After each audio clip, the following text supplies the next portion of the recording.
अस्सलामुअलैकुम गाइस, उम्मीद है आप सब खैरियत से होंगे। मैं आप सबको अपने चैनल वेलकम करता हूं। अगर आप पीपीएससी, सीएसएस और इस तरह के लेकर कंपटीशन एग्जाम की तैयारी कर रहे हैं तो आप एक बेहतरीन वीडियो पर आ गए हैं।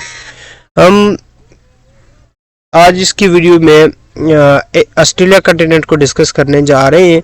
उससे रिलेटेड, ऑस्ट्रेलिया कंटिनेंट से रिलेटेड से जितने भी मुख्तलिफ पास्ट पेपर्स में एमसीक्यूज इस टॉपिक से या इस कंटिनेंट से उठाए गए हैं, मेन एमसीक्यूज यहाँ से उठा लेते हैं, फिर बाद में हम कंट्री वाइज डिस्कस करेंगे तो इंशाल्लाह ज़्यादा कंप्लीटली तौर पर सारे एमसीक्यूज कवर हो जाएंगे। तो बढ़ते हैं आज के टॉपिक की तरफ। पहले smallest continent in the world by area के लिहाज से जो ऑस्ट्रेलिया कंटिनेंट है 7 कंटिनेंट में से स्मॉलेस्ट है। फिर 6th largest country in the world by population है, पॉपुलेशन के लिहाज से ये 6ठे नंबर पे आता है, ठीक है ना। और फिर इसके बाद नाउन एज, इस ऑस्ट्रेलिया कंटिनेंट को हम आइलैंड कंटिनेंट भी कहते हैं या आइलैंड नेशन भी कहते हैं। इसके बाद हम लोग के पास एमसीक्यूज ये भी बन सकता है कि located in the southern hemisphere and eastern hemisphere, ये जो एशिया कंटिनेंट वाक़ है ये साउदर्न हेमिस्फीयर और ईस्टर्न हेमिस्फीयर में वाक़ है। इसके बाद ये वाइड कंटिनेंट है जिसको 3 साइडों से, वेस्ट वाली साइड से, साउथ वाली साइड से और नॉर्थ वाली साइड से इंडियन ओशन कवर कर रहा है, ठीक है। सिर्फ ईस्ट वाली साइड से कौन सा ओशन कवर कर रहा है? पैसिफिक ओशन के बाद। फिर इसके बाद इसके अंदर जो लॉन्गेस्ट रिवर है ये बहुत ज़्यादा पूछा गया है, मैरी रिवर होता है। लार्जेस्ट लेक कौन सी है ये पूछा गया है बहुत ज़्यादा दफ़ा, लेक ऑफ फायर्स। इसके बाद नोटेबल माउंटेन्स है, इसका जो है माउंट कोसोक्यू, ठीक है। और इसकी जो हाईएस्ट पीक है मेरे ख्याल में इसकी जो लेंथ है 2228 है मेरे ख्याल में मीटर हाइट है इसकी जो हाईएस्ट पीक है। इसके ऑस्ट्रेलिया का जो कैपिटल है उसका नाम है कैम्बरा और इसकी जो करेंसी होती है ना वो डॉलर है। मैंने यहाँ पे लिखना भूल गया, ऑस्ट्रेलिया कंटिनेंट की जो करेंसी है वो क्या है? डॉलर है। अच्छा, जो ये ऑस्ट्रेलिया कंटिनेंट है ना इसको 6 स्टेट्स में, मेन स्टेट्स में डिवाइड करते हैं और 2 इंटरनल टेरिटरीज में डिवाइड करते हैं। 6 स्टेट कौन कौन सी हैं? पहला स्टेट है न्यू साउथ वेल्स, दूसरी है विक्टोरिया, तीसरी है क्वींसलैंड, वेस्टर्न ऑस्ट्रेलिया, फिर साउथर्न ऑस्ट्रेलिया, फिर तस्मानिया। इसके बाद अब इन हर एक स्टेट का कोई कैपिटल होता है, जैसे कि न्यू साउथ वेल्स का कैपिटल है सिडनी, विक्टोरिया का कैपिटल है मेलबोर्न, क्वींसलैंड का कैपिटल है ब्रिस्बेन, वेस्ट ऑस्ट्रेलियन का कैपिटल है पर्थ, साउथ ऑस्ट्रेलिया का एडिलेड, तस्मान के होबर्ट। तो ये सारे के सारे आप लोगों को याद होने चाहिए। इसके बाद मेन डिजर्ट है ऑस्ट्रेलिया कंटिनेंट का, क्योंकि इसका 2/3 हिस्सा डिजर्ट पे मुश्तमिल है ऑस्ट्रेलिया कंटिनेंट का। तो इसके मेन डिजर्ट कौन कौन से हैं? Great Sandy Desert, Great Victoria Desert, Great Sandy Desert, Simpson Desert, Tasmania Desert, Gibson Desert. अच्छा, इनके जो डिजर्ट है ना इनको याद करने का एक तरीका होता है, या तो इस डिजर्ट के स्टार्ट में ग्रेट का वर्ड यू होगा या फिर एंड हो रहा होगा, SON से एंड हो रहा होगा, यानी सन से, जैसे कि ग्रेट सैंडी डिजर्ट, ठीक है ना। यहाँ पे पहला वर्ड हमारे पास क्या आ गया? ग्रेट। दूसरा है ग्रेट विक्टोरिया डिजर्ट। अब यहाँ से भी हमें पता चल गया जो ग्रेट का वर्ड लग गया ये कहाँ का है, कहाँ का डिजर्ट है? ऑस्ट्रेलिया कंटिनेंट का। फिर ग्रेट सैंडी डिजर्ट, यहाँ पे थोड़ी मिस्टेक है। फिर आ गया सिम्पसन डिजर्ट, देखें SON से खत्म हो गया ना, तो इस वजह से सिम्प, फिर सन से खत्म हो गया, तो इस वजह से हम लोग में पता चलना चाहिए कि ये कहाँ का डिजर्ट है? ऑस्ट्रेलिया कंटिनेंट का।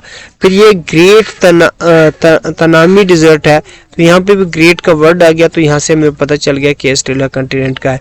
फिर गिब्सन आ गया, फिर SON आ गया ना, तो उस वजह से हमें पता चल गया कि ये ऑस्ट्रेलिया कंटिनेंट का कोई डिजर्ट है। अब यहाँ पे कुछ स्टेट होती है ना वो बहुत ज़्यादा इंपॉर्टेंट होती हैं। अच्छा, सबसे पहले मैं स्टेट की डेफिनेशन अपने वर्ड में बता देता हूँ। स्टेट वो होती है जो दो समुद्रों को आपस में मिलाती है और 2 खुश्की के टुकड़ों को आपस से अलग करती है। मैं फिर बता देता हूँ, स्टेट की डेफिनेशन ये है जो 2 समुद्रों को आपस में मिलाती है और 2 खुश्की के टुकड़ों को अलग करती है। अब सबसे पहले कुक स्टेट जो होती है ना, ये लोकेशन है north islands and south island of New Zealand, ठीक है ना। यानी न्यूजीलैंड को दो हिस्सों में हम डिवाइड करते हैं, north New Zealand and then south New Zealand, और उसको डिवाइड कौन करते हैं? अब ये दो खुशकी के टुकड़े अलग हो गए ना, और कनेक्ट करती हैं तस्मान सी को और साउथ पैसिफिक सी को, और दो समुद्रों को आपस में मिला लिया। इसके बाद बेस स्ट्रेट आती है between Australian and mainland and Tasmania, और तस्मानिया और ऑस्ट्रेलिया की जो मेनलैंड है इन दोनों से अलग करती है और कनेक्ट करती है इंडियन ओशन को एंड तस्मान सी को। फिर टोरेस स्ट्रेट आती है between Australia and Papua New गिनी को, ये सेपरेट कर रही है और कनेक्ट कर रही है कोरल सी को एंड अरफोरा सी को। ठीक है, इसके बाद हमारे पास आता है एक वेटिकन सिटी होते हैं जिसको होली सी से भी डिनोट करते हैं। ये दुनिया का स्मॉलेस्ट कंट्री है इन द वर्ल्ड है एरिया के लिहाज से, और ये रिपब्लिक नहीं है। अब रिपब्लिक की डेफिनेशन मैं बता देता हूँ कि कोई कंट्री उस वक्त रिपब्लिक कहलाता है जब उसका अपना आइन होता है, अपना एक्ट होता है।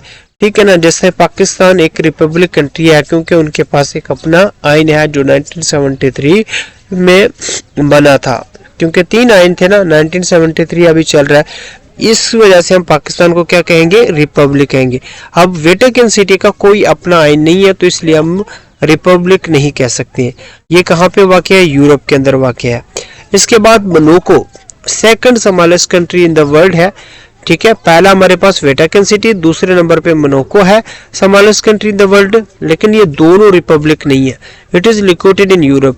अब वेटिकन सिटी और मोनाको दोनों यूरोप के अंदर वाक़ है और दोनों रिपब्लिक नहीं है। इसके बाद आते हैं Nauru, third smallest country but smallest republic. अब ये दुनिया के लिहाज से तो तीसरे नंबर पे स्मॉलेस्ट कंट्री आ रहा है, लेकिन रिपब्लिक के लिहाज से ये पहला रिपब्लिक कंट्री है।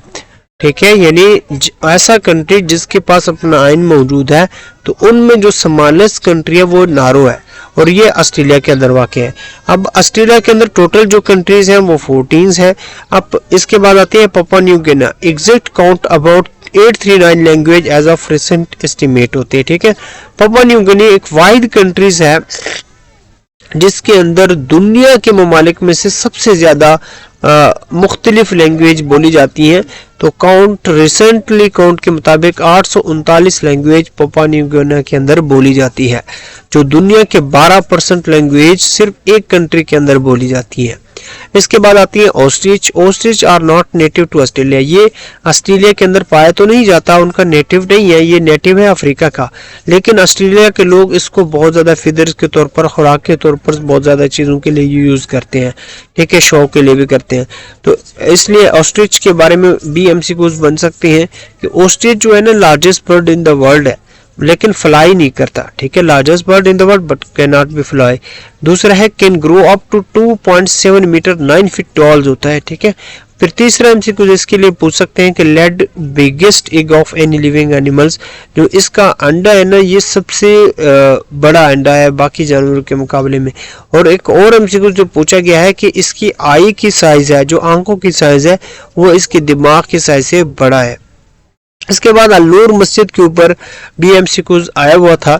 The Al Noor mosque in Christchurch था न्यूजीलैंड के अंदर। It become widely known after the tragedy event of 15 March 2019 where 51 Muslims were martyred. ठीक है, ये क्राइस्टचर्च के अंदर वाक़ है अल-नूर मस्जिद, जो 15 मार्च 2019 के अंदर वहाँ पे एक हमला हुआ जिसकी वजह से 51 मुसलमानों को शहीद किया गया था। उस वक्त से फिर ये MCQs PPSC के अंदर आना शुरू हो गया था।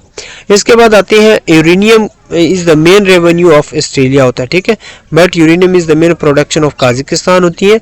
यानी ये आप लोगों के पास जो यूरेनियम है, जो हमारे पास एक मेटल है, ये ज्यादा मिकदार में काजाकिस्तान में मौजूद है, लेकिन सबसे ज़्यादा जिससे काम लिया जाता है, जिसको इस्तेमाल किया जाता है, जिससे मुख्तलिफ प्रोडक्ट के लिए यूज़ किया जाता है, तो वो ऑस्ट्रेलिया कंटिनेंट में यूज़ किया जाता है।